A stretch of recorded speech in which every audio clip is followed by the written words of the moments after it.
sir. Thank you very much. Thank you very much. All right, well, I can tell you one thing I'm relieved at, having gotten the opportunity to follow Amy, is, as you can imagine, spending most of my career as a fighter pilot, I had to learn that profanity is the crutch of the inarticulate. So now I know that my microphone will not get cut off by using the foul four-letter word for feces. I feel comfortable in going forward with my presentation. All right, $76.9 billion. That's how much Gartner estimates that we will spend worldwide in 2015 on cybersecurity. 100%.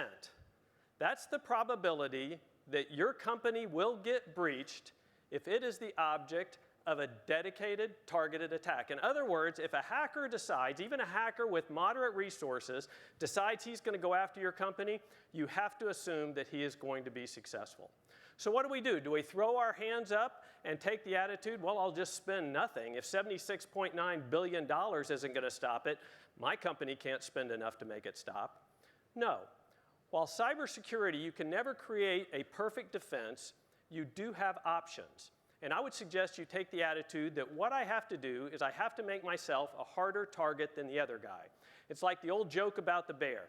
Two guys are running away from the bear. I don't have to run faster than the bear. I just got to run faster than Ron, right? So this is not that hard, okay? I spent 33 years in the Air Force. I retired as a Major General. 28 years of that time, I was a fighter pilot flying F-15. So when Ron talked about that, I thought, here we go. We got the Russians. They're going to call me back. I can get out of this business. But as it turns out, I spent 28 years flying F-15s as a fighter pilot, and I spent the last 5 years in IT, communications, cybersecurity. Worked out good. There's more work for retired cyber guys than retired fighter pilots, so that was good. But about a year ago, I retired, and this past August, I was the keynote speaker in Atlanta at something called Geek Week. So if I can go from being a knuckle dragon fighter pilot to being a speaker at something called Geek Week, I'll bet I can pass on a few things that you can put in your toolbox to deal with cybersecurity. And so to that end, I would like to send you home today with 3 specific things you can do to make yourself a harder target, and one thing you should be doing to account for the fact that you could be breached, okay? And this is not going to be a technical discussion. At no time will I use the term picowatts per fortnight, so you won't have to do any math or anything like that, all right? So the number one thing that you've got to do, or the first thing you've got to do to make yourself a harder target, is you need to go back and talk to whoever your security team is and ask them if something called anomaly detection is on their roadmap. Anomaly detection. You've got to think of your network like that candy that they used to advertise. It's hard and crunchy on the outside, soft and chewy on the inside. That hard and crunchy exterior is made up by things like firewalls and antivirus and those ridiculously long passwords that we make you set up.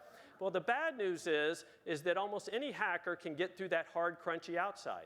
They get you to click on that link in the email, or you go to that website you shouldn't go to, or you put in that free thumb drive that they gave you at the last conference. Were there any thumb drives out there on the tables? I didn't notice. And next thing you know, the hacker is inside that soft, chewy center. And depending on what report you read, on average, a good hacker will live in your network for 180 days undetected. And that's because they've stolen somebody's digital identity. They have your password, they have your credentials, and they're moving around trying to look like somebody that belongs there. So you have to find these subtle abnormalities, these anomalies in there. For example, why is the computer in the HR department talking to the point of sale server? It should never do that. How come Sally's computer is scanning all of the other computers in the company at 3 o'clock in the morning? Her computer should never scan anybody's computer, and it shouldn't do it at 3 o'clock in the morning. She works from 8 to 5. Anomaly detection is really hard. It does take math, big data analytics, behavioral modeling, machine learning, but we have to get on it. The defenses we're using today aren't working.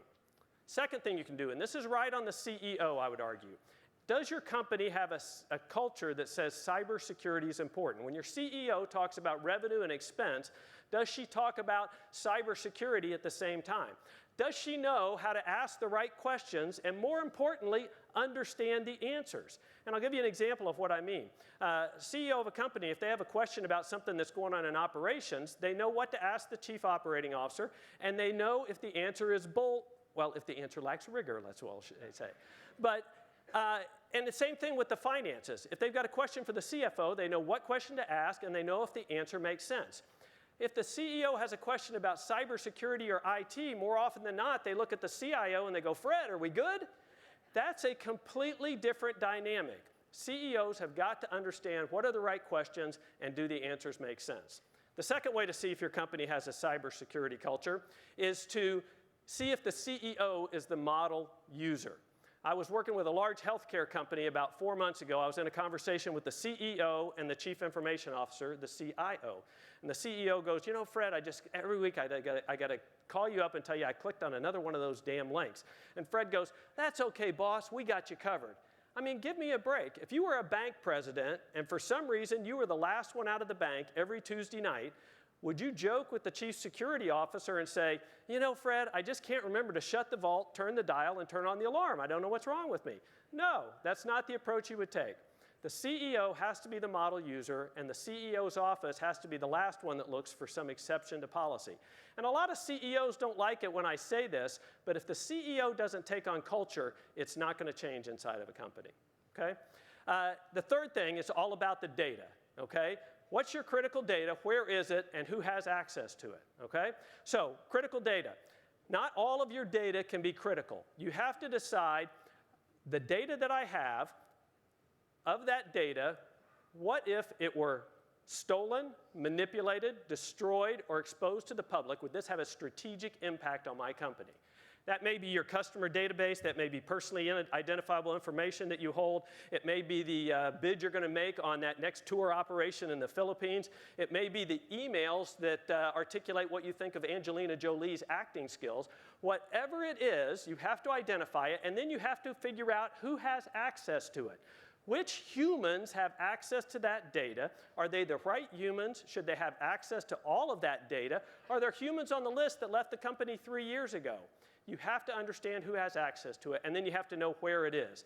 In the cloud is not a good answer, okay? You have to understand where that data is. I guarantee there's more than one copy, and I guarantee it's in more than one place, okay?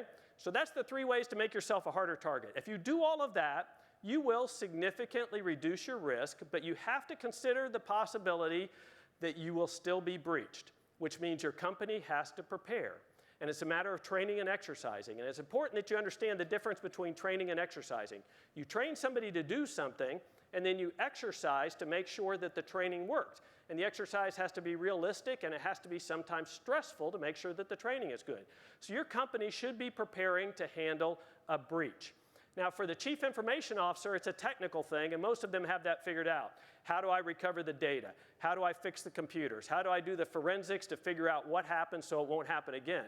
For the CEO and that senior leadership team, it's a different type of exercise. It's about communication. What do I say to my customers? What do I say to my employees?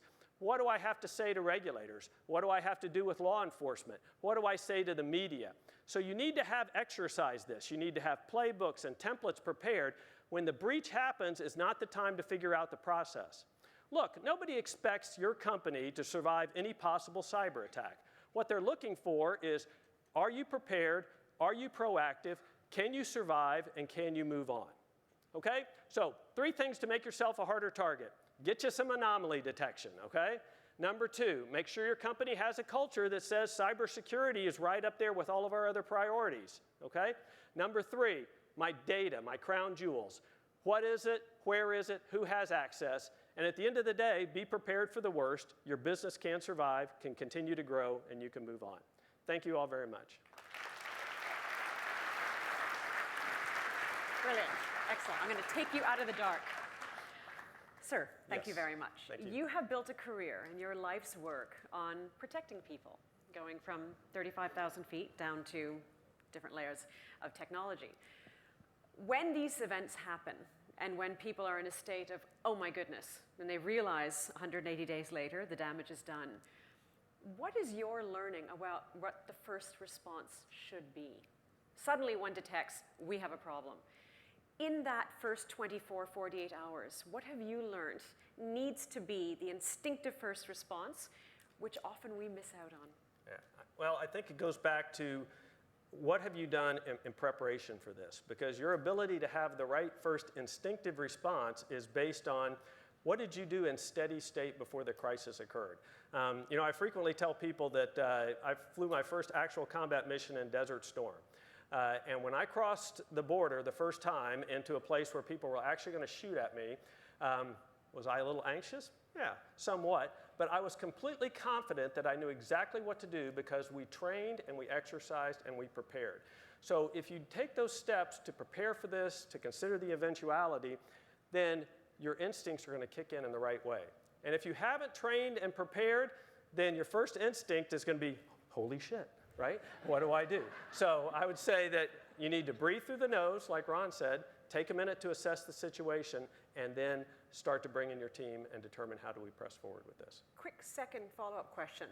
People need to prepare. Where do they go to learn how to prepare for these situations? Is there a source of learning aside from your email address? Yeah, that's one of them. There are a lot of places to learn, and actually the challenge right now is there's too many people that are promising you they've got the magic box that keeps the Chinese out. So if you're a very small company that does business with a larger company, then I would talk to some of those larger companies you connect with, because odds are they have started to figure this out. Because the bigger companies who can put resources at this are making themselves a harder target.